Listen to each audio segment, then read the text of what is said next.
Hello friends, good morning সবাইকে। যতই গরম পড়ুক না কেন, স্কুল তো যেতেই হবে। তাই আমার বাবাইও চলে গেল স্কুলে। তারপর আমি ঘরের টুকটাক কাজকর্ম সেরে করে নিলাম ব্রেকফাস্ট। আর সাথে তো অফকোর্স থাকবে আমার ফেভারিট করা কফি। তারপর মিস্টার বিশ্বাস খুব যত্ন সহকারে বানাচ্ছিল। না না, এটা কেক নয়, এটা হলো ধোকলা, যেটা তৈরি হয় সম্পূর্ণ বেসন দিয়ে। তবে আমার খেতে কিন্তু একদম পছন্দ হয় না। অনলাইনে আসা বাবাইয়ের একটা পার্সেল সকালে এসেছিল, যেটা বাবাই স্কুল থেকে ফিরেই আনবক্সিং করলো। অ্যাকচুয়ালি পার্সেলটা ওরই, তাই ওই আনবক্সিং করলো। একটা স্টোরি বুক ছিল, যেটা একটা করে পার্টও পড়বে আর আমাকে গল্প করে বাংলায় ট্রান্সলেট করে সেটা শোনাবে। এর আগের বইয়ের বেলাও তাই করেছিল।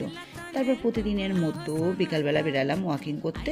তবে পুরো রাস্তাটা আমাকে কভার করতে কিন্তু পুরো সন্ধে হয়ে গেল, আর আমি পুরো ঘেমে জল হয়ে গেছি।